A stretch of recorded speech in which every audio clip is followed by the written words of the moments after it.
Fala galera, aqui é Ricardo Ventura, cientista comportamental com foco na linguagem silenciosa, e você está no Não Minta Pra Mim, o canal que tem o maior índice de acertos no YouTube. Sim! E se você quer aprender o que eu faço, é muito simples. De tempos em tempos eu disponibilizo a jornada do Não Minta Pra Mim. Ela é gratuita, ela é online, você pode assistir de qualquer parte do mundo. Ela é ao vivo, você interage comigo e no final você ainda recebe um certificado. Então, para você não perder a próxima jornada, basta você se inscrever em nãomintapramim.com.br e aí a gente te avisa quando essa jornada estiver acontecendo. É um curso grátis para você, beleza? Dito isso, vamos analisar quem? Cara, é uma análise muito chata, porque é a morte de um menininho, o Henri, de 4 aninhos, e a coisa aconteceu assim. De repente você não está sabendo do caso, ou é de fora do Brasil. O casal, Monique é a mãe, Leniel é o pai. Eles são separados. O menininho, o Henri, ele passa o final de semana com o pai devolve esse menininho para a mãe no final do domingo, lá pelas voltas das 7 horas da noite. A mãe recebe esse menininho, dá banho nele e tal, põe ele para dormir, vai assistir um seriado junto com o novo relacionamento, que é o Dr. Jairzinho, que é um vereador conhecido lá no Rio de Janeiro. E aí ela acorda no meio da madrugada, por volta das 3h30, é o que ela diz, e encontra o menino já agonizando ali no chão do quarto dela. Ele tá com os olhos arregalados, as mãozinhas e os pezinhos frios. Ela chama ali o parceiro dela, que é o médico, né? Ele é um médico não atuante. Eles veem aquela cena, correm com o menino pro hospital, chegando lá quase em morte ou até em óbito já. Então, muitos médicos tentam reanimá-lo, tentando entender o que aconteceu, para fazer uma anamnese ali, como é que foi, o que aconteceu, por que ele tá assim. Ninguém sabe explicar direito, que tanto a mãe quanto o padrasto ali, o namorado da mãe, dizem, cara, a gente acordou com ele já dessa forma, e depois na necrópsia, ou seja, ali no laudo de causas morte, percebe-se que, constata-se que o menino tem grandes lesões internas, inclusive pancadas na cabeça, e o fígado dele tá dilacerado, e ele morre, a causas morte foi de hemorragia interna. Aí a discussão toda está: alguém espancou esse menino? Esse menino caiu da cama, caiu de algum lugar e se feriu sozinho? E a discussão, a dúvida está em cima disso, né? Quem está dizendo a verdade? Quem está dizendo a mentira? Existe alguém dizendo a verdade? Existe alguém dizendo a mentira? Foi um assassinato? Foi uma fatalidade? O que aconteceu? Então hoje nós vamos analisar a entrevista que tanto o pai, o Leniel, quanto a mãe, a Monique, e o vereador lá, o doutor Jairinho, deram para o Cabrini. Eu peguei também alguns trechos que o pai forneceu também para Antônia Fontinelli, e não vou pegar, algumas pessoas falam, analisa também. Eu já peguei e são as mesmas conclusões que eu vou dar neste aqui. Então não preciso analisar mais um vídeo para ter as conclusões do pai, beleza? O que eu encontrei lá eu vou relatar aqui, para o vídeo não ficar imenso e não precisar fazer mais um vídeo para dizer a mesma coisa. Show de bola? Então vamos para a análise. Taca ali play!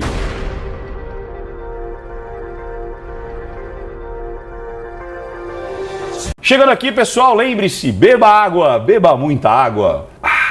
E lembre-se também, se você quer ser prioridade para o YouTube, se você quer continuar recebendo em primeira mão esses vídeos, você precisa fazer os 4 passos. Lembra quais são? Primeiro, verifique se você está inscrito no canal. Muitas vezes o YouTube tira a sua inscrição por falta de interação com o canal. Então, veja se realmente você está inscrito. Depois, aperte as notificações. Antes, somente isso era necessário. Hoje, você precisa também dar like nesse vídeo e em todos os outros que você assistir e comentar alguma coisa. Dessa forma, o algoritmo do YouTube vai dizer, essa pessoa está engajada nesse canal e nós vamos priorizar quando sair vídeos novos, nós vamos avisar essa pessoa em primeira mão, beleza? Agora sim, taca ali play! Então como é que vai ser essa análise? Eu vou deixar correr bastante coisa, vou analisando em tempo real, se necessário eu paro, coloco em velocidade menor para a gente identificar alguns pontos, alguma microexpressão ou até a narrativa, lembrando que o protocolo Ventura não é somente de microexpressões, existe vocalização, narrativa, rito da mensagem, tem um monte de coisa para que você faça uma análise muito mais precisa. A análise psicomportamental ela é muito mais abrangente para que você consiga ter uma visão muito mais macro da situação e não somente identificar, mas identificar, entender e se posicionar perante aquilo que você está vendo, beleza? Vamos lá, taca ali play! final, determinou a morte da criança. Qual é a verdade? Horas depois, estou em outro apartamento, o do advogado do casal. Aqui, nessa entrada, a gente não sabe se foi uma entrada combinada, ou seja, eles já tinham se encontrado, conversado, porque muitas vezes acontece isso. As pessoas se encontram nos bastidores, conversam e falam, agora vamos fingir uma entradinha aqui com a câmera e tal. A gente não sabe se isso aconteceu ou não. Você vê ela entrando, vou até diminuir um pouquinho aqui para vocês verem. Então você vê uma olhada de submissão, você vê uma expressão aqui um pouco apreensiva, não chega a ser um medo, o medo vai aparecer daqui a pouquinho, mas mais apreensão. Aí depois vem um sorrisinho de cumprimento, né, cumprimentando, então um sorrisinho social, olhando para baixo já ali para o diálogo interno. Ele sim já vem com uma expressão de medo, olhos arregalados, as sobrancelhas permanecem estáticas e a boca indo mais pro horizontal. Medo. Então aqui a gente encontra medo, ela pro diálogo interno, aqui ó, à esquerda para baixo, ó, continua com medo, aí ela abre a boca, aí sim ela vem com uma expressão mais de medo e ele continua com a expressão de medo, olhando pro interlocutor. Aqui ó, ela abre mais a boca, realmente fixando a expressão de medo. Olha aqui, ó, aqui tá um medo muito forte. Ele continua com medo, olhando fixamente para o Cabrini, ela já se fecha, ela numa posição mais de proteção. Vamos ver o setup aqui, né? O rito da mensagem. Os dois estão com roupas claras, brancas, se apresentando junto. Isso também interfere na comunicação, na sua percepção do que está acontecendo, para mostrar a pureza, para mostrar que os dois estão unidos, estão juntos. Então isso é proposital ou não? Aqui eu creio que sim. E aí a gente tem que destacar isso para quê? Para que a gente não alucine, ok? Então é muito necessário na análise nós nos abstrairmos dos nossos julgamentos antes de começar. Se você já começar a analisar, ele é culpado, ela é culpada, não, é o padrasto, não, é o pai, não, é o vizinho, é a avó, já era. Você já vai contaminar completamente. E até o rito da mensagem, que são esses elementos por fora dos personagens, mas do jeito que eles estão vestidos, maquiagem e o olhar e barba e tudo, adereços, também tem que tomar muito cuidado, porque isso vai interferir na sua percepção. É a metalinguagem da análise e tá aqui no protocolo, beleza? Vamos lá. Aí estão eles, Lito Medeiros e o vereador Dr. Jairinho. Você vê aqui, ó, que ele continua apreensivo, fecha os olhos de forma mais contundente quando o Cabrini fala, olha, vocês vão participar de perguntas aqui contundentes, né, e fortes, tudo bem? Língua para fora. Eles vivem juntos há 3 meses. Qual a expectativa de vocês para essa entrevista? Vai ser a primeira que vocês vão dar desde os... Olha aqui, ó, foi aquilo que a gente falou, foi essa pergunta que ele fez. Os acontecimentos. A gente engoliu a seco. Toda a verdade. Vamos contar todos os detalhes. Quando ele fala assim, ela fez um não, toma cuidado que isso aqui é um erro bem básico. Quando a pessoa fala, vamos contar todos os detalhes, esse não pode ser inúmeros, muitos, alternativa. Isso é básico, não decore o livrinho. Mas ela disse não com a cabeça. Calma, porque não é assim. Na vida real, não é assim. Não é você decorar aqui e colocar aqui. Isso muitas vezes é não, inúmeros. Ricardo, mas eu nunca vi isso em livro nenhum. Pois é, porque a gente estuda, faz estudos, aplica e chega à conclusão. Por isso que nós estamos cada vez mais introduzindo, colocando novas formas para que você perceba a linguagem silenciosa no nível superior. Vamos lá. Vamos falar tudo que o senhor quiser. Tá vendo? Tudo que o senhor quiser é inúmeros, tudo, vários. Perguntar pra gente, a gente tem... Só que ele fica nervoso com isso. Por isso que eu falo, muitas vezes a linguagem silenciosa tá no componente ao lado. Eu falei isso quando eu analisei lá o Valdemiro Santiago. As pessoas, Ricardo, você não analisou ele, você analisou a esposa dele. Porque às vezes quem tá do lado tá dizendo muito mais do que quem tá falando. Sacaram isso? Vamos lá. Tem alguma restrição para que eu não devo perguntar? Não tem censura nessa entrevista. Não, pode ficar bom. Esse não dele é muito mais, apreensivo do que o dela, dizendo, não, tranquilo, pode ir fundo, vambora. Eu ponho regras para ouvir o relato de cada um.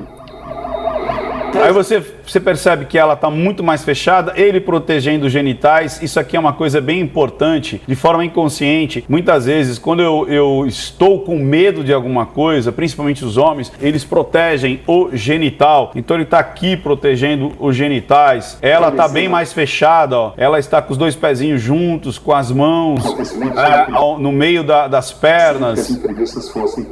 E aí depois ele percebe que ele está um pouco mais afastado dela, se coloca mais próximo dela. Vocês concordam com isso? E praticamente imita o posicionamento dela. Parece até que ele dá uma olhadinha e imita o comportamento dela. Vamos ver isso, ó. Olha que interessante. Olha lá, parece que ele olha para ver como ela tá. E aí ele puxa e praticamente imita o comportamento dela. Você concorda com isso? Aí ele sai. Ações aceitas. O Nick vai começar a falar. Beba água, beba muita água. Quem é a Monique lá dentro? Como é que a senhora se descreve? Esse take foi muito ruim, porque não pega ela de frente. Então, o pessoal do Cabrini, mostrar os dois é muito importante, como eu já disse em outras vezes. Mas mostrar de frente é muito importante, ok? Mas mesmo assim dá pra gente fazer análise. Você vê que ela foi pro diálogo interno, olhando para esquerda, para baixo, então, justamente para conversar com ela mesma. Quem eu sou? Nossa, eu sou, e ela continua. Sou uma professora, uma mãe de uma criança maravilhosa. Você vê que ela fala ainda no presente, né? Eu sou mãe de uma criança maravilhosa. Isso é uma das coisas que pega. Para mim não caiu a ficha completamente nem da mãe e nem do pai. Sou filha de uma família maravilhosa. A senhora era uma boa mãe? O que o N significava exatamente para a senhora?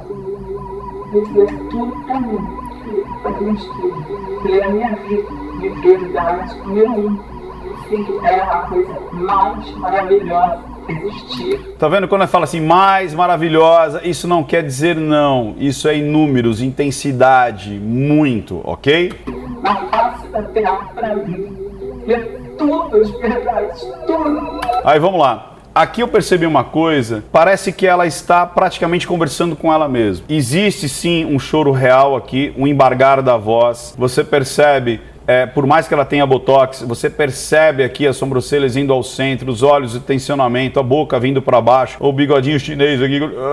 E você, só que esse tudo é como se ela quisesse se autoalimentar de um afastamento de culpa ou de uma possível culpa. Ele era a prioridade. A gente vai ver isso repetir na narrativa, como eu disse. Narrativa é um dos tópicos aqui da análise. Parece que ela está falando com ela. Parece que ela quer enfatizar o quanto ele era mais importante do que ela mesmo. Por que isso, Ricardo? Nas conclusões finais você vai entender.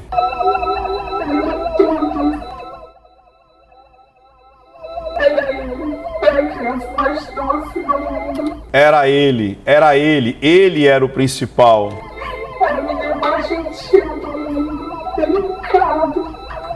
Aqui há uma tristeza real, genuína, até o estômago dela aqui, ó, pulsa. Que é muito difícil isso acontecer quando chega nesse pulsar aqui, porque a dor tá muito grande, que é aquele soquinho aqui do abdômen.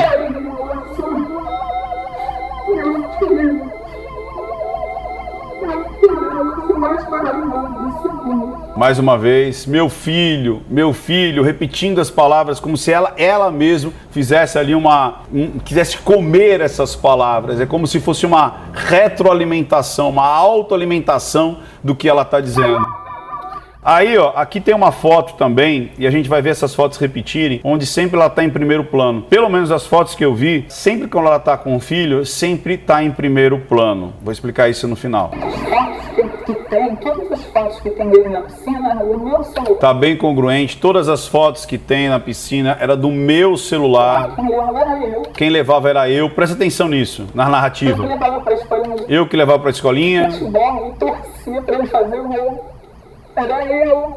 Era eu. Eu. Está vendo essa, mais uma vez, dizendo... Eu fazia por ele, eu estava lá, era eu que cuidava, ele era muito importante. A gente vai ver lá, e tá bem congruente isso, ok? Tá bem congruente. Vamos ver pra frente. O que aconteceu exatamente naquela madrugada de 8 de março? Ó, o que aconteceu naquela madrugada do dia 8 de março? É o final de semana do Daniel.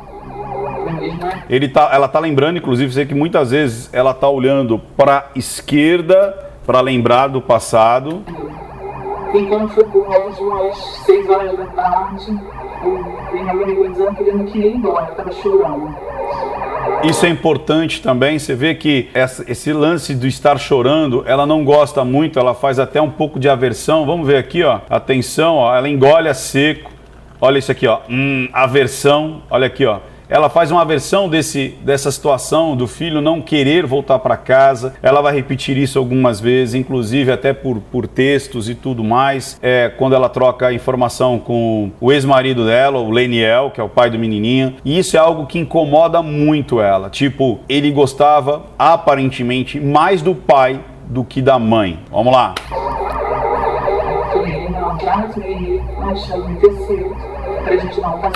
Tá vendo? Esse tipo de foto que pode ser que ela tenha, mas eu não encontrei. De todas as fotos apresentadas, não só aqui, mas pelo Fantástico também e em outros canais, ela sempre está em primeiro plano e o menino atrás. Ela sempre nas selfies em primeiro plano, diferente das fotos que eu vi com o pai. Eu vou fazer essa explicação lá na frente. Eu com ele, dormindo, aí tudo bem, quando foi umas 7 e pouca da noite. Olha aqui, ó, no caso aqui o menino está em primeiro plano, o pai está em segundo. Ele chegou lá em casa, no portal do domingo, e eu cheguei, ele estava chorando muito, tinha acabado de vomitar, ele estava atormentado. Esse menino, ele tinha esse temperamento, como algumas crianças têm, lembra daquela coisa assim, eu não vou parar de respirar se você não fizer o que eu quero, né? Então as crianças ficam... E aí o pai fica desesperado, porque a criança começa a ficar roxa, não, tá bom, tá bom, tá bom. E esse menino tem esse lance, né? Tinha esse temperamento de, eu não quero, eu vou vomitar, e vomitava e tal. Então, causa um transtorno? Causa, porque é um temperamento, é uma birra, e isso acaba às vezes minando, tipo, poxa, você não gosta de mim, você gosta mais do seu pai, aquela coisa toda e tal. Não estou justificando nada, estou dizendo o que acontece muito. Pedagogos, podem se inscrever aqui embaixo, psicólogos infantis. As crianças, elas brigam por limite, elas brigam, elas acabam criando ali uma guerra com os pais para ver quem pode mais. E elas fazem de tudo, muitas vezes se machucam, fala que não vai respirar até desmaiar, vomita, passa mal, se joga no chão, porque é uma briga de limites, é uma briga muitas vezes e deixa realmente o pai e a mãe com um cabelo em pé. O que eu quero dizer com isso? Eu quero dizer, lá nas considerações finais, que existe uma conclusão que talvez feche esse caso. Talvez. Vamos lá. Ele estava todo lado gritando, chorando muito. E ela lembra, você vê que ela vai no passado, isso deve ter acontecido mesmo. Eu peguei ele no colo, falei, filho, calma. Por que você achou? Ele sempre que voltava na casa do pai, ele voltava atormentado. Ele vinha com comentários que não eram comentários de criança. Você vê que ela ia falar, ele muda o assunto e muda para comentários que não eram de criança. Ele falava coisas que não eram palavras de criança para mim. Aí depois, não sei se isso é tão verdade assim, porque nesse momento ela dá uma travada na boca e uma linguada para fora diferente do padrão dela que eu já vi de simplesmente umidificar a boca. Então não sei se isso realmente é algo tão contundente assim. Eu colocarei uma bandeira vermelha aqui. Eu acredito que tinha uma certa alienação parental. Eu acho que ele falava, meu ex-marido, a gente não teve um término de relacionamento bom. Isso eu até acredito um pouco também, até que você vê que ela engole ali de forma mais seca. Porque ele tinha muito ciúme.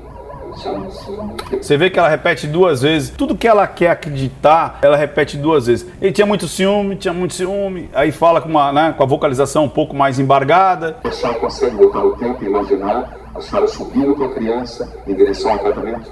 Sim. Você vê o que acontece. O Cabrini, ele perguntou o que aconteceu naquele dia. E ela foi buscar um pouco de assunto satélite. Mas eu, meu marido, alienação, tal. E ele falou, cara, mas me explica aí. O Cabrini cata a bola, põe no chão e fala assim de novo. Me dá o passo a passo. Vamos lá. Mas eu peguei meu Henri, acalmei ele ali embaixo na padaria, eu lembro que estava chuviscando. Eu lembro, você vê que ela olha muito pra cima, a esquerda dela é muito visível, se você quiser voltar, você consegue perceber. Eu cheguei a encontrar o Jairinho na porta do elevador, antes de subir, porque a gente ficou um tempo ainda pra eu acalmar ele nessa parte de chorar, né, pra ele não estar chorando. Quando eu cheguei em casa, perguntei se ele queria jantar, se ele queria tomar um mamar, se ele queria um suco. Ele falou que não queria, que ele queria descansar. Parece que ele... E você vê que, de novo, a voz perde a qualidade, que ele queria descansar, que ele queria dormir e depois mete a língua pra fora de novo. Vamos ver isso. Ele falou que não queria, que ele queria descansar. Parece que ele falou, queria descansar. E mete de novo a língua pra fora aqui, de forma mais contundente. Colocaria uma bandeira vermelha aqui. Aí eu fui, peguei ele, fui até o banheiro com o quarto dele, dei um banhozinho nele. E aí ele falou que ele queria dormir no meu quarto. Mas não era porque era aquela noite. Ele sempre dormia comigo. Isso parece ser real, até depois acho que ela manda até uma foto do menino com banho tomado. A própria foto também, ela tá em primeiro plano. A Monique desce para pegar o Henri como habitualmente faz, né? Às vezes ela Teve um toquezinho de ombro ali, mas nada muito importante. fazia, fazer uma madeira, dava banho. Ele tá muito mais tranquilo, ele tá muito mais solto, até porque ele entrou na família há poucos meses, né? Eles estavam morando juntos, se eu não me engano, há 3 meses. Não tinha tanto apego assim, creio eu, né? Pela família ou por ela mesmo. Então ele tá numa situação meio tipo assim, cara, tô aqui de camarote, o negócio não é muito comigo. Vamos lá. Nele, alguma coisa nesse sentido, colocava para dormir. Você vê, uma coisa mais displicente, mais solta, tranquila. E aí, Mas ele tá nervoso, você vê que ele balança as pernas, ele usa aqui gestos apaziguadores aqui para se acalmar, mas a narrativa dele tá uma narrativa mais solta, mais displicente. foi o que ela fez, mas ela voltou e Foi o que ela fez? Tipo assim, jogando, tipo, olha, quem teve contato com o menino foi ela, não fui eu. disse que ele pediu para dormir. Eu tava querendo dormir e tava com sono. E ela volta para poder nós prosseguirmos na Você vê que ele usa a primeira pessoa e se coloca dentro do psicogeográfico, ou seja, ele volta à cena não simplesmente lembrando, mas estando na cena, né? E apontando, a televisão tá ali, o banheiro tá aqui, o quarto tá ali, a criança aqui. Vamos embora. Vamos ver se ele muda esse padrão nos momentos mais contundentes. Não, e assim continuando, Vendo essa série. deu série, continuando, prosseguiu dentro da série. E Não sei. Esse lance, mais uma vez, né, tem uma mexidinha de ombro aqui, de forma involuntária, de seguimos vendo a série. nesse sentido, 2 ou 3 vezes ele acorda à noite. Ele sempre acorda à noite, né? Ele aponta em direção ao quarto. Se você depois ver, esse quarto onde eles estavam, o quarto principal fica mais à esquerda e o quarto do menino, o de fato do menino, fica mais à direita. Então ele está indicando, muitas vezes ele acorda, tal, indicando ali. Mas ela prontamente, ela fica sentada, sempre alerta, nesse sentido de estar amparando. Você vê muito agregador, ela fica sentada, não, ela fica alerta, não, pô, quem dorme sentado, né? Seguimos ficar no quarto de casal, acho que eu tenho a oportunidade de olhar, tem 3 quartos, né? Tá vendo que ele tá colocando a planta na cabeça dele, ele se colocando dentro do quarto, do apartamento em si. Tem o quartinho dele. Olha lá, o quartinho dele, ele apontando, como se ele estivesse ali naquele quarto. O quarto do casal. Olha lá, o quarto de casal, o quartinho dele e o quarto onde nós estávamos, que é o quarto de hóspede. Quarto de hóspede. Você viu? Então ele tá analisando a cena partindo do quarto de hóspedes. Vamos lá. Que tem uma cama de casal também, né? Então nós decidimos deitar nessa cama de casal e ver que ele acabaria de sair ali. É bom ficar atento para ver se há uma mudança. Normalmente, quando você não quer esquecer nada, mas isso é normalmente, fica muito mais fácil se você se colocar dentro da cena, porque daí você tem lembranças ali, como eu já falei, né, espaciais ali, do que você precisar lembrar de fato o ocorrido. Você se coloca dentro da cena, então fica muito mais fácil para o seu cérebro, né, para você criar uma narrativa. Sempre quando se faz isso é uma mentira, uma incongruência? Não, tem gente que tem essa mania de se colocar na cena, mas muitas vezes quem faz esse tipo de narrativa é para não ter dificuldade de buscar no lembrado ou criar. Simplesmente eu me coloco na cena e vou colocando ali as ações de acordo com as perguntas que vão me fazendo. É como se eu quisesse burlar a minha mente para não precisar mentir, beleza? Mas isso não é categórico, isso não é determinante. Eu colocaria só uma bandeira vermelha para ficar alerta. Não colocaria nem uma bandeira vermelha, colocaria uma bandeira laranja, para ficar ali alerta. Vamos ver o que tem mais para frente. Começando com conta dormir, que horas, mais ou menos? 7. Você vê que ela lembra, ela vai pro lembrado aqui, pro lado esquerdo, na trajetória ocular. Eu tenho foto dela, uma foto, a gente tirou uma foto do grupo da família. E mandei até pro Leniel na hora, que ele tava sorrindo, uma foto sorrindo. Fazer se tem uma foto e tem uma outra. Tem a foto. Acho que ele vai mostrar agora, né? 1954. Ó, mais uma vez, ela em primeiro plano e o menino em segundo plano. Eu meu filho sorrindo, antes de dormir. E depois. O áudio dizendo que ele estava bem. Até esse horário, então ele estava bem, tranquilo. Áudio dele. Meu amor, dentro do grupo da família. Boa noite, Davi. Anos mensagens, conteúdos, a gente te ama. Beijo. Saudades. Ó, tanto ela quanto ele, né, de boa, uma relação boa, de mãe e filho. Beijo muito, muito grande no coraçãozinho de vocês. Boa noite. Uma voz tranquila, tanto dela quanto dele. Tudo bem. Ele deu boa noite, falava que me amava, ele era muito carinhoso. Sempre dizia que eu Tá hiper nervosa, os pés até cruzados, mãos cruzadas. sempre dizia que me amava.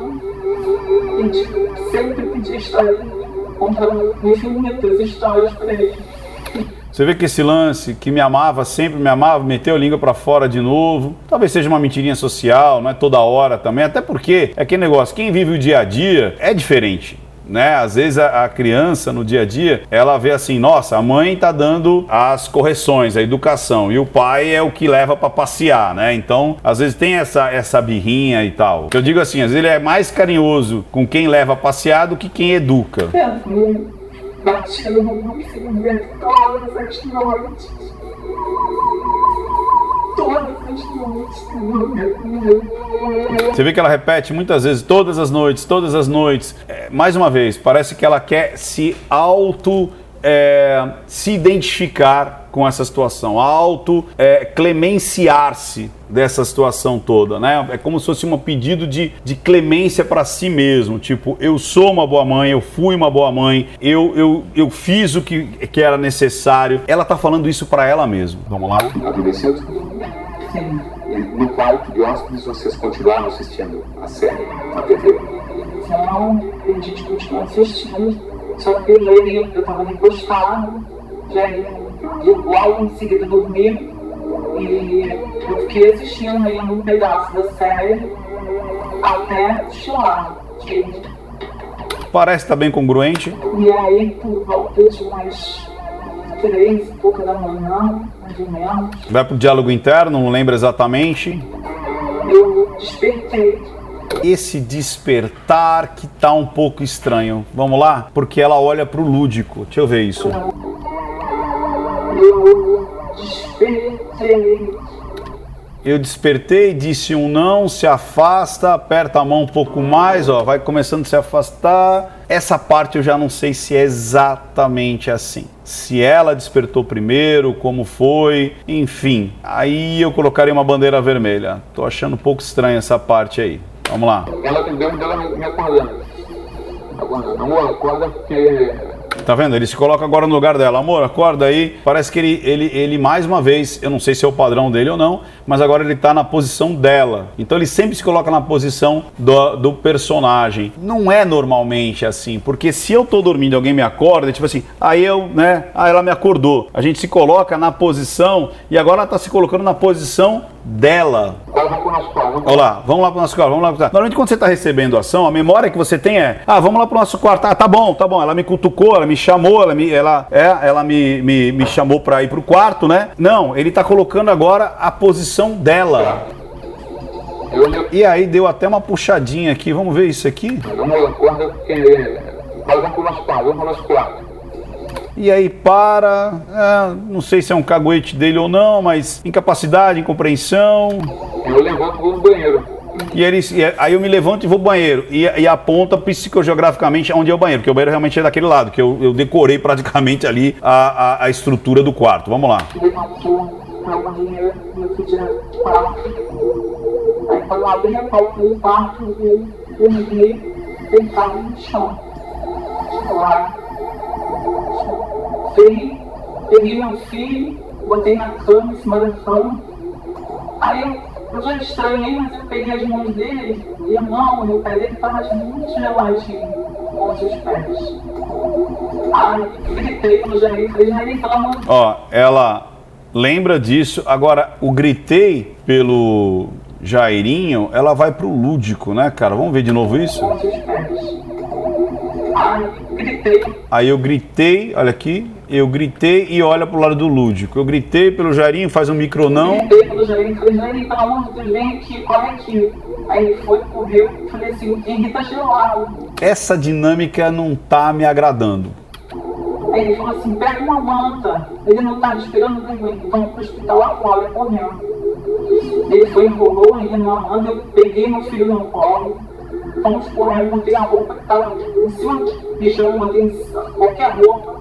Essa parte também eu achei interessante. Por que destacar isso? Eu peguei qualquer coisa, coloquei em cima. Por que dizer que ela não se importou com a aparência dela? Mais uma vez, é algo que me incomodou. Primeiro esse eu fui, eu sou, eu coloquei ele em primeiro lugar. Agora lembrando que, olha, eu coloquei qualquer coisa em cima do pijama e fui. O chinelo, eu saí de chinelo. De chinelo. Por que isso é tão importante para relatar alguma coisa? Saímos correndo pelo elevador. O senhor acordou. Saímos correndo pelo elevador, fez um não e teve um engolir aqui, uma travada de, vou botar mais baixo aqui, ó, de garganta aqui, ó, da traqueia. Saímos correndo pelo elevador. É um micro não e mais aqui a garganta. E ainda para olhando fixamente para o interlocutor. Eu colocaria uma bandeira vermelha aí. A dinâmica não sei se foi essa. Com o chamado da sua mulher ou com algum barulho que o senhor tem ouvido? Não escutei barulho. Agora ela me chamando. De novo, ela me chamando e se coloca na posição do personagem Monique e não no personagem sendo chamado. Você está entendendo? Por exemplo, imagina se você está relatando. Aí o cara me bateu. O que você faz? O cara me bateu. Não é aí o cara me bateu? Não, aí o cara me bateu. Porque você está lembrando de algo que aconteceu com você, não se colocando na posição do agressor. Complicado isso, vamos lá. Eu me despertando para poder ir pro quarto. E eu entro no banheiro. E aí eu entro no banheiro. E ele não vai direto pro quarto e parece que tem até um micro sorrisinho aqui, né? E ela vai pro quarto, vamos pro quarto. E ela me chamou alto. Me chamou no nome alto. E eu fui até o quarto. Quando eu fui até o quarto, ela estava deitada na cama desesperada. Olha isso aqui de novo. Não sei se esse é o padrão dele. Ó, mas parece que ele sorri, cara. Tá vendo isso? Desesperada, sentada na cama desesperada, com o Henri aqui. Ela falou... Ó, tava na cama, desesperada com o Henri aqui. Ele se coloca de novo agora no posicionamento dela. Respirando mal, tá com extremidade gelada e tudo mais. E eu imediatamente... botei a mão na... Imediatamente ele dá uma travadinha. Na mãozinha dele, ele estava realmente gelado. E assim, meu sentido foi naquela hora de... eu falei, Monique, vamos socorrer logo, vamos ver o que está acontecendo. Em algum momento, eu não sei se já passou ou não, que ele se coloca também na posição do menino. Que ele fala assim, ele estava com os olhinhos assim e tal. Então ele está se colocando em todas as posições dos personagens dessa cena. Tive a sensação de ter bronco aspirado, alguma coisinha, né? Porque eu olhei... Olha lá, eu olhei e aí ele se coloca na posição do menino. Estava com a boca aberta. Normalmente eu olhei, ele estava com a boca aberta, e ele se coloca... Estou realmente passando mal. Vamos levar no hospital. A senhora ouviu ou não um barulho no quarto principal? O quarto principal não escutou. É verdade que a senhora teria dito uma médica no hospital, depois... Esse lance, ou essa questão, é tipo assim, irrelevante. Porque imagina, se você vai com seu filho desfalecido para um hospital e ali você fala alguma coisa, porque te pergunta o que aconteceu, não, porque acho que eu ouvi, que eu fiz, cara, você nem sabe o que está acontecendo. Em momentos de estresse, você está tentando às vezes ali na anamnese, as pessoas te perguntando ali, você ajudar na situação, ou agora é tão irrelevante, porque você disse que ouviu, agora que você está dizendo que não ouviu. Cara, quem já levou uma pessoa, quem já teve uma perda, dentro de um hospital, você não lembra de muita coisa, você fala coisas para tentar encaixar as peças. Então, para mim, essa parte é totalmente superficial e irrelevante. Vamos lá. Só que eu ouvi o barulho? Eu estava completamente de choque. É isso aí. Porque eu tinha acabado de levantar. Porque as pessoas perguntam, o que aconteceu? Mas eu encontrei assim, mas será que ele caiu? Pode ter caído, então ele caiu, você entendeu? Na emergência. A senhora não se recorda disso, não ter dito isso. Não dá para recordar. Eu falado isso. Mas pode ter dito. Posso ter dito que eu vi. Irrelevante essa parte. Não fiz. Mas nesse momento a senhora não se recorda de nenhum barulho. Não me recordo. Dele, não.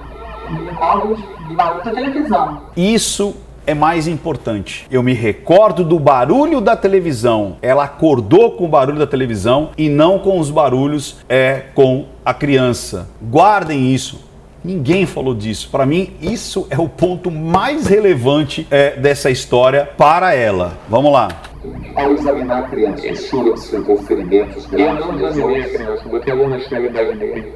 Ele estava gelado, olhei ele respirando mal e resolvi levar ao hospital. Por que não examinar a criança também? Porque eu achei que ele estava passando mal e seria mais eficaz. Também isso eu acho que é muito relevante. No calor da hora, qual que é a melhor opção? Não dá para prever qual é a melhor atitude. Ele é um médico, mas não é atuante. Então, como ele mesmo disse, o ressuscitamento, a última vez que ele fez foi num boneco na faculdade. Então, realmente, isso a gente aprende, leve para o hospital, leve para o socorro, leve. Mas ele é médico. Cara, se ele não se sente confortável, é muito melhor você ganhar tempo e levar para quem pode fazer alguma coisa de fato do que você curiar ali a situação. Isso aí também, para mim, é superficial. Eu não queria perder tempo para poder ter a oportunidade de levá-lo ao médico. Porque eu achei que ele tinha engolido alguma coisa, o bronco aspirado. Enfim, foi essa a minha percepção. Foi essa a minha percepção. E se afasta com a mão. Olha isso. Olha a mão se afastando da pergunta do Cabrini. Percepção. Eu achei que no hospital seria algo mais eficaz. Eu colocaria uma bandeirinha laranja, não vermelha, mas laranja. Como médico, o senhor poderia ter feito mais? Cabrini, Mais uma vez, é aquilo que eu falei. Por isso que eu falo, por isso que eu falo, cara, a linguagem silenciosa, ela te dá um poder de enxergar o que poucas pessoas enxergam. A maioria das pessoas, 97%, elas vão ficar muito em cima de coisas que têm menos importância. E esses detalhes, muitas vezes escondidos, às vezes minuciosos, apenas 3% da população tem a capacidade de enxergar. Tanto as microexpressões como narrativa e tudo mais. Por isso, vem pro lado de cá, você vai enxergar muito mais, não só na sua vida pessoal, profissional, mas com as pessoas que te cercam. Vamos lá. certeza não. Eu acho que levar ao hospital seria a melhor solução. O trajeto ao hospital. Entramos no carro correndo. Ele falou assim, muito Entramos no carro correndo, meteu uma lingona pra fora. respiração com cabelo nele até chegar no hospital. A senhora Aí muita gente falou, por que não foi ele fazendo a respiração e ela dirigindo? Cara, imagina uma mãe vendo o filho ali desfalecido. Será que ela tinha mais coordenação para acarinhar ou para dirigir em alta velocidade? E ele, como um elemento ali muito mais afastado emocionalmente, será que não era ele justamente a pessoa para dirigir e chegar rápido? Então, são hipóteses que ficam levantando que às vezes não leva a nada a lugar nenhum. tentou algum ferimento? Porque tipo, pode, mas pode e fica podendo, né? Essa parte do ferimento é importante, vamos lá. Até chegar no hospital. A senhora detectou algum ferimento? Dá uma parada, olha pro passado. Só a vocalização que deu uma mudança aqui. Não, nenhum, mas não colocaria uma bandeira vermelha, colocaria uma bandeira laranja. Sabe quem foi dirigindo? Fui eu dirigi. E ela com a criança? Dirigindo, ela no colo, ele no colo com a dela. Nós fomos no meio do caminho, mas eu tinha certeza, a única certeza absoluta que eu tinha que a gente ia trazer de volta. E aí vem um sorriso. Eu não sei se ele sorri por conta do nervoso, mas teve um sorriso, inclusive até logo depois do sorriso, ó o sorriso. Aí depois ele vem travando, tipo assim, caraca, eu tô sorrindo, né? Por quê? Porque é inimaginável a gente levar... Você vê que ele tá muito nervoso, as pernas não param de chacoalhar. Inimaginável isso acontecer. E aí ele fica emocionado. Você pode ver claramente nos olhos. Ó, é isso que eu falo muitas vezes, né? Quando a pessoa tem um choro verdadeiro, você vê que fica mais avermelhado, porque vai ter mais sangue aqui, né? Vai irrigar aqui. Então, muitas vezes a pessoa fala assim, Ricardo, a falta de lágrima é um indício? Muitas vezes não, você vê que quase não caiu, tá só marejado, mas isso aqui, ó, boca, você percebe realmente uma tristeza aqui. Então essa é a diferença que eu até fiz lá da Flor de Lis e eu mostrei que o olho dela tava hiper mega clarinho, parecia que ela tinha colocado lá Colírios Moura Brasil, né, meu? A gente não queria estar passando por isso, a gente está passando agora. Só que aí ele fala uma coisa que é importante, eu não queria estar passando, ou a gente não queria estar passando por isso. Ele não fala, eu queria que ele estivesse vivo aqui. Vamos ver de novo? Que eu queria que ele tivesse colocado com a gente, eu não queria estar passando por isso, que a gente está passando agora. Eu não queria que a gente estivesse passando por isso aqui agora. Então veio mais para mim do que para o menino. O caminho até o hospital é um caminho curto. Mas não é uma bandeira vermelha, viu? Isso aqui é só indícios. Trajeto rápido. Sim, quanto tempo aproximadamente? Ele não lembra, ó. Ele vai pro lúdico. Eu vou chutar. Por isso que ele fala que eu vou chutar. Você viu aqui mais uma vez a trajetória ocular aqui sendo eficaz. Ele vê que realmente ele não tem certeza. Ele fala, eu vou chutar. Menos de 10 minutos. Correndo disso que eu fui, deu em 10 minutos. Nesse momento que eu vou... Ele vai lembrar, você vê que ele vai para a trajetória ocular. No hospital já, e que meu pneu da emergência já tem, sei lá, 4 profissionais de saúde em cima dele, depois 6, depois 2, enfim. Eu vi naquele momento que estava grávida. E eu tô vendo a Monique... Eu tô vendo, olha pro passado. Nervosa, pedindo para eu fazer alguma coisa. E aí ele começa a rir. É que nem eu falo, aqui ó, aqui a menina tá grávida. Ó, micro sorriso aqui, pode ser um padrão dele? Pode, porque ele sorri num momento extremamente doloroso aqui, né? Assim, as 2 horas mais horríveis da minha vida. Mais horríveis da minha vida e dá um sorrisinho. A Monique ter contado a uma médica que a criança teria caído da cama? Essa parte é relevante, porque pode ser uma suposição. Né? O que aconteceu, eu não sei. Mas ele estava no quarto. Mas assim, então caiu da cama? Acho que caiu da cama. Que você tenha caído? Não deve ter contado isso no hospital? Não me lembro. Mas só se lembra da primeira vez que perguntaram à senhora o que tinha acontecido? Porque o seu filho estava daquele jeito? Várias pessoas perguntavam, o que aconteceu? As pessoas, o que aconteceu? Aí eu falava, gente, eu peguei no chá. Beba água. Eu nem lembro o que eu falei ao certo. Porque assim, estava apavorada. O que eu queria não era responder o que tinha acontecido, era que alguém me desse meu filho de volta. É isso. Entendeu? Então essa parte que ficam questionando, mas você disse que caiu da cama, agora você não sabe que caiu da cama, como é que é? Você afirmou. Cara, no momento de estresse desse, você às vezes até supõe alguma coisa. Estou defendendo ela? Não, mas estou dizendo que a gente não pode alucinar. A gente tem que olhar a coisa de uma maneira fria, para não se contaminar nem pelo um lado, nem pelo outro. Pode ser, nossa, eu quero mascarar o que aconteceu? Pode. Pode ser um nervosismo da hora, daquele momento? Pode. Então aí você não pode fincar. Pelo menos com a análise psicomportamental da linguagem silenciosa, você não pode fincar nada aí. Vamos embora. Esse é o engenheiro Leniel Borel de Almeida Júnior. A Monique fala em alienação parental feita pelo seu ano. Como é que o senhor sabe disso? Nunca. O que o Henrique me falava, eu sei que o meu filho falava. Você vê que interessante? Ele não interpela, ele não se defende em relação a Monique. Ele diz, o que o meu filho falava era isso. Então ele não acusa a Monique em nenhum momento, ele não se defende da Monique em nenhum momento. Dá uma olhada nisso. Entendeu? Antes de o fato ocorrer na quarta-feira, eu ligo pro meu filho.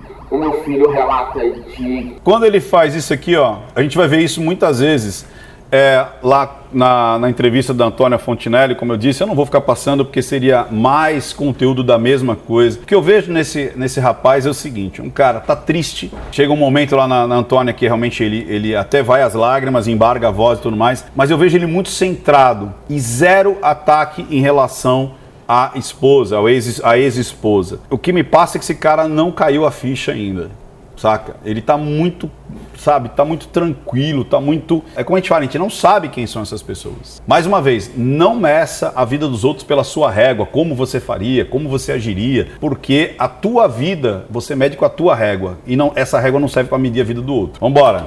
O meu filho relata de que, papai, eu não quero mais ficar com a mamãe, eu quero ir para casa da mamãe. Eu falei, filho, mas por quê? Ah, porque lá é chato. Mas o que foi, filho? O que é chato? Perguntas que qualquer pai falaria, porque uma criança estaria falando aquilo. E, não, é porque o tio me machuca. E a avó estava do lado, a babá estava do lado. Ele fala muito direto, não vai buscar nenhum diálogo interno, não vai buscar uma lembrança, nada. Com o senhor sobre o comportamento do vereador Dr. Jair. Então eu questiono como pai, filho, o que é, filho? O que ele te machuca?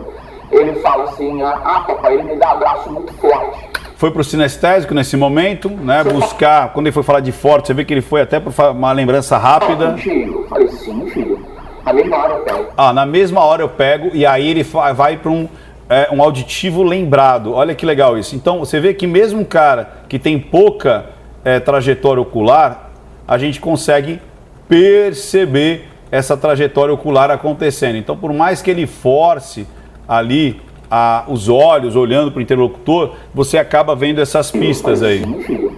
Na mesma hora eu pego o telefone, ligo para a mãe, o Henrique está falando que o tio machuca. O que está acontecendo? Eu falei, não existe isso. E a única coisa de... de novo ele veio para cá, pro diálogo interno, passado, aqui, ó, olhando para esse lado. No sábado, eu pego o Henrique e vejo uma marquinha no nariz, como se fosse um arranhão forte, né, como um vermelho, como... Então ele tem pouca trajetória ocular. Sangue pisadinho. Pergunto para ele, filho, o que... Então, mais uma vez, aqui ele olha para a esquerda, que é o passado dele. Ele não sabia explicar, entendeu? Não sei se ele não sabia explicar. Aí ele vai fazer uma interiorização, de novo falando, olha para o passado. Então você vê que ele tem a trajetória ocular, pouca, mas tem. Alguma coisa que ele realmente, a criança não sabia interpretar. De novo, ou seja, é normal as pessoas terem mais ou menos um dos aspectos. Tem gente que entrega mais as microexpressões, tem gente que entrega mais nas pistas oculares, tem gente que entrega mais na narrativa, na vocalização. O ser humano não é um padrão. Então não espere de todas as análises sempre o mesmo conteúdo. Sacaram isso? Isso é muito importante. Mas por que naquele você falou isso, naquele? Porque é o elemento que está me trazendo, ok? Vamos lá. Isso, entendeu? De novo, ele vai lembrar, olha aqui, ó. A única coisa que eu sei nesse final de semana é que ele não falou nenhuma nem duas vezes, ele falou N vezes que ele não queria voltar, ele não queria ir para a mãe. Então o que eu vejo aqui? A gente vai ver uma repetição aqui várias vezes. É um pai muito centrado, muito tranquilo, ele foge de atacar a ex-esposa, foge de atacar o vereador lá. Ele diz muitas vezes, eu quero simplesmente descobrir o que aconteceu com meu filho. Para mim esse cara, ele meio que parou no tempo. É como se, enquanto eu não descobrir isso, ele não vai enterrar de fato o filho dele. Tá me parecendo muito isso daí. Eu vou ver se tem mais alguma coisa para frente, senão a gente vai conseguir terminar aqui, ok? Tem mais alguns pedaços bons aqui, vamos lá. A senhora tem consciência de que, dependendo dos resultados das investigações, a senhora pode até ser presa. O senhor sabe disso? Não sei dos riscos, infelizmente, mas eu não sou culpada. Ou seja, eu não sou culpada, mas ela não está dizendo que não houve um assassinato. Eu só posso te garantir. Estamos diante de um acidente doméstico ou de um assassinato? Para um pouco para pensar. Eu tenho certeza absoluta. Dá até um sorrisinho. Tô achando que já é meio que padrão dele, cara. E isso também pode ser a solução desse caso. Vamos lá. Diante de Deus, que o assassinato não foi. Aí ele traz um agregador aqui na narrativa, né? Que é, então, de acordo com a lei, de acordo com Deus, de acordo com os costumes, traz alguma coisa para trazer potencializar a narrativa. Não foi um assassinato. Ele falou, de acordo, não foi um assassinato. Vamos ver mais para frente? Os peritos afirmam que uma queda da cama não causaria essas lesões. Como é que o senhor vê esse tipo de opinião, essa constatação? Eu já vi perito falando uma coisa, os peritos falando outra. Então vamos lá, olha que interessante. Se alguém pergunta para mim, tem peritos que dizem que não pode acontecer. Eu falo, cara, eu não sei. Se eu não preciso me defender, Se eu não fiz nada, simplesmente assim, Cabrini, eu não sei. Eu quero muito entender o que aconteceu. Tanto quanto o pai, quanto a mãe, porque eu tô dentro desse cenário e eu gostaria muito que eles fizessem um laudo e me explicassem o que aconteceu. Mas parece que ele quer se defender. Não, tem peritos que dizem que é possível isso acontecer. Essa cara narrativa. Enfim, eu falei para o senhor, a medicina não é uma ciência exata. É preciso que entender a dinâmica do quarto, a dinâmica da... Ou seja, tentando mostrar, provar, eliciar que era possível que aquilo acontecesse. A extensão das lesões é algo assim, é algo tão complexo para a gente fazer. Quando ele fala extensão das lesões, caraca, agora me deu um calafrio aqui. Parece que ele olha para o passado e lembra das extensões das lesões. Vamos ver isso? Que entender a dinâmica do quarto, a dinâmica da queda, a extensão das lesões. Para onde esse homem me olhou, pelo amor de Deus? A extensão da lesão e ele olha para o chão. Extensão das lesões. Eita! Aqui eu coloco uma bandeira muito grande e vermelha. É algo assim, tem algo tão complexo para a gente fazer qualquer pré-julgamento que é precipitado, sabe? É precipitado. A senhora tem consciência do dilema que nós temos nesse caso? Como um acidente doméstico poderia causar ferimentos tão graves? Essa é a pergunta mais importante aqui. Só tem consciência disso? Tenho consciência, Cabrini. E eu, inclusive, depois disso tudo, porque eu ainda não consegui viver o meu luto de fato. Tá com raiva disso? É uma verdade? Porque no começo começaram todas as insinuações e dedos apontados para mim, injustamente. Ela tá com muita raiva disso, como se ela fosse culpada. Eu li também que 26% de acidentes domésticos levam à morte. Aí vem trazer, e aí faz até, olha aqui, ó, um sorrisinho da soberba, tipo, ó, traz um assunto satélite, dizendo, olha, mas você sabia que isso é possível? 27% de acidentes causam a morte. Infelizmente. E aí fica com raiva de novo. Então, hoje, quem está me assistindo, as mães que estão me assistindo sabem que é impossível. Aí depois ela traz um agregador de confirmação, tipo, olha, mães diriam que eu sou inocente, porque uma mãe não mata. Então ela diz que ela não diz que não mata, mas uma mãe não mata. Vamos lá. Um filho, isso não existe. Uma mãe não mata um filho. Uma mãe não encobre alguém que mata o seu próprio filho. Uma mãe não encobre alguém que mataria seu próprio filho. Joga para uma terceira, não, eu não faria isso. Mas que matam seus filhos? E aí ela trava, surpresa, tem mães que matam. Eu não conheço esse tipo de mãe. E aí ela se afasta, eu não conheço esse tipo de mãe e se joga para trás. Eu não conheço. Eu não conheço esse tipo de... Fez até um sorrisinho da soberba.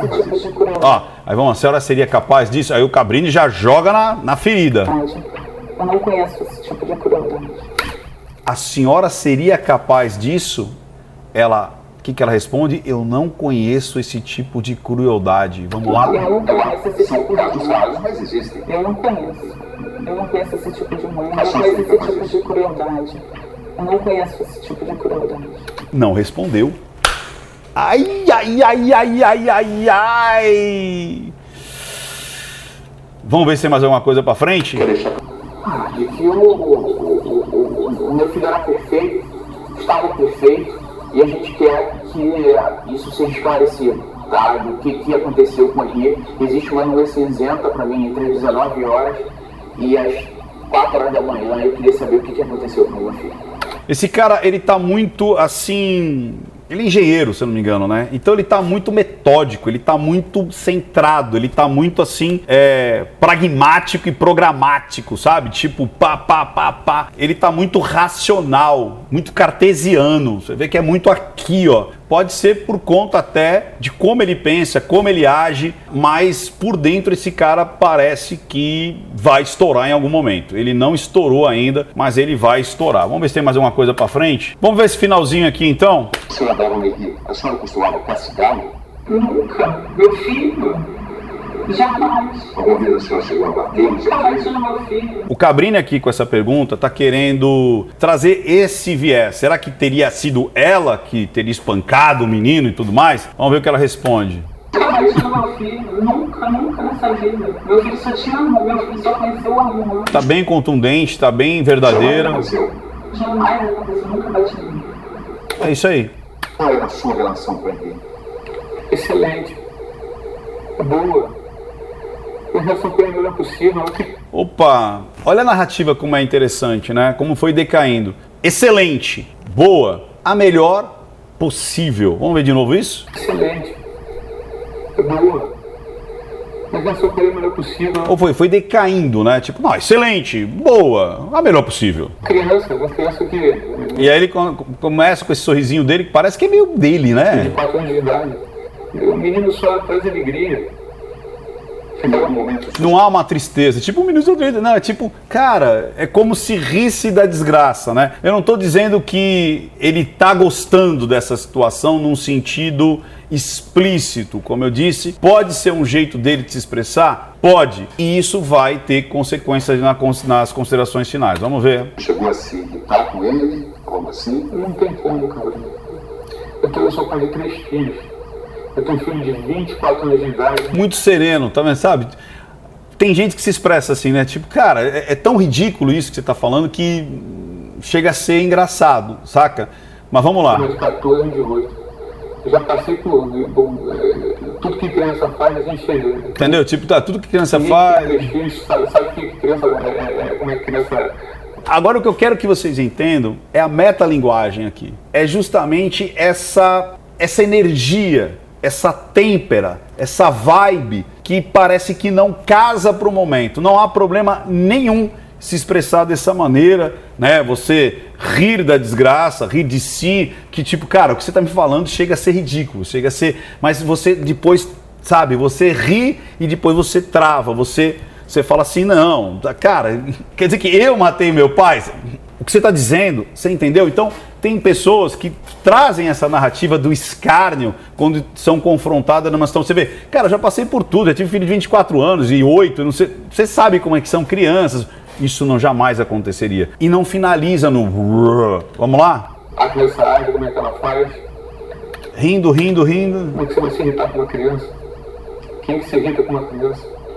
E continua aberto. O natural do riso do nervoso, ele tem um pico e depois volta pro clima normal, que seria um clima mais de luto, de dor, de perda. É o que a gente não vê aqui. Vamos lá, considerações finais. Eu colocaria que não há material suficiente para chegar a uma conclusão mais contundente, como eu fiz em várias análises que vocês já conhecem. Por que isso acontece, Ricardo? Porque não é com qualquer vídeo, não é com qualquer trecho, não é com qualquer material que você vai conseguir sanar todas as suas dúvidas, ou é um material que muitas vezes traz uma resposta mais contundente, uma escorregada, uma incongruência muito forte. Eu vi aqui muitos indícios, mas chegando ali há muitas bandeiras laranjas e não uma bandeira vermelha. Como eu disse, o que eu vejo muito aqui é uma mulher que parece, uma mãe que parece que tem certeza do que não fez, mas talvez não tenha certeza do que deixou de fazer. Preste atenção nisso. Eu vejo um pai que parece que não caiu a ficha, que tem muita congruência, que tem muita certeza do que aconteceu e ele foi responsável até o ponto que ele entrega a criança. E até ali ele tem toda a certeza que aquilo de fato aconteceu do jeito que ele está relatando. Eu vejo um terceiro elemento, né, que não é nem o pai, nem a mãe, mas o namorado da mãe, que está do jeito dele, a princípio, com medo, que poderia ser com medo de uma entrevista, com medo do Cabrini, que é natural, mas que deixa alguns fios soltos. Não que ele escorregue, mas ele deixa alguns fios soltos, algumas coisas tipo, vou falar no psicogeográfico, a única coisa que eu fiquei um pouco mais contundente, as lesões, e olha para o passado, inclusive o psicogeográfico no chão, olhando as lesões, sabendo das lesões, e isso é uma característica dele, né, de se colocar no psicogeográfico, daí ele parece que se entrega ali, parece que ele percebe as lesões, mas lembrando, é um indício, não é tão contundente como as análises que eu já fiz anteriormente. O que eu posso dizer daquele sorriso? Vamos lá. O que agora é conclusão de vida. Até aqui é análise psicomportamental. Agora, o que eu vejo aqui? Eu vejo 3 grandes núcleos. O pai, parece que ele tem muito carinho ainda pela ex-mulher. Você vê que em nenhum momento ele acusa a ex-mulher, ele trata ela com muito respeito, ele está tratando todo mundo com muito respeito e ele quer saber o que de fato aconteceu com o filho dele. Eu vejo um cara extremamente centrado e que tem muitos sentimentos por ela, pela família dela, enfim, um cara bem centrado. Eu vejo uma moça que parece perdida um pouco com traços de narcisismo. Uma coisa de se colocar em primeiro plano, parece que a vida dela, ela sempre se colocou em primeiro plano, é ela, sou eu, sabe? E ali parece que ela está tentando se redimir. Não, eu dava a prioridade para ele, a prioridade era ele, eu não me colocava antes da criança. E eu vejo esse terceiro elemento com ressalvas, com muitas ressalvas. É possível falar alguma coisa do Jairinho de forma contundente? Não, mas eu ficaria com preste mais atenção nesse cara. Se alguém tiver alguma coisa do passado dele, porque ele tá muito frio, parece que é natural, parece que... Cara, eu não sei. Eu não posso falar porque é uma impressão minha, foi algo que me pareceu, mas eu pesquisaria mais sobre o Jairinho, pesquisaria mais, porque me dá traços assim de falta de empatia, me dá traços de falta de compaixão, me dá traços de um pouco de prazer do que aconteceu ali. Então eu ficaria mais atento ao Jairinho. Conclusões de vida. Não estou dizendo que é esse caso, mas muitas mulheres, e é sabido disso, vocês sabem, que muitas vezes encobrem os seus maridos, os seus parceiros e tudo mais, algumas até deixando, vocês sabem, facilitando que muitas vezes esse novo parceiro, essa nova composição, acabe até abusando dos filhos por troca de algo futuro, de uma promessa, de uma troca de vida ou até do status quo, do arroz e feijão ali no prato. A gente sabe disso. Em muitas histórias pelo Brasil e pelo mundo. O quanto que mulheres aceitaram que esses novos parceiros às vezes violentassem suas filhas, seus filhos, em troca de ter uma família ou uma ascensão ou uma promessa ou, como eu disse, até simplesmente ter um teto, arroz e feijão. Então você vai desde composições assim na favela e composições assim em Alphaville, ou seja, desde a extrema pobreza até nas famílias mais abastadas. Então, tome cuidado para ver se você não está entrando numa situação que você não faz o mal, mas você permite que o mal haja dentro da tua casa. Eu não estou dizendo que é esse caso. Lembre-se, agora eu estou falando de vida. Você, mulher, muitas vezes acontece isso com mulher. Tome cuidado para ver se, muitas vezes, você se coloca dizendo, eu não tenho culpa, eu não faria, eu não faço, mas você deixa aberto uma janela de oportunidade para que essas pessoas que às vezes têm traços de psicopatia agirem dentro da sua família, com seus filhos e filhas, por troca de alguma promessa ou por troca de alguma benesse ali que essa pessoa possa te dar. Muitas vezes um carinho, muitas vezes é sexo, muitas vezes é uma ascensão, muitas vezes é ter uma família, só que o preço é muito caro. Pode acontecer num trauma muito forte para os seus filhos e pode acontecer até uma morte. Então fiquem atentas se realmente aquilo que você está buscando não está sendo pago com um preço muito, muito caro. E você deve ter relatos assim de pessoas que permitiram que novos parceiros, novas composições desgraçassem muito a vida daqueles filhos, daquele núcleo ali. Você pode relatar aqui embaixo. Beleza? Espero que você tenha gostado e não minta pra mim, porque senão eu descubro. Até mais, pessoal! Tchau, tchau, tchau, tchau, tchau.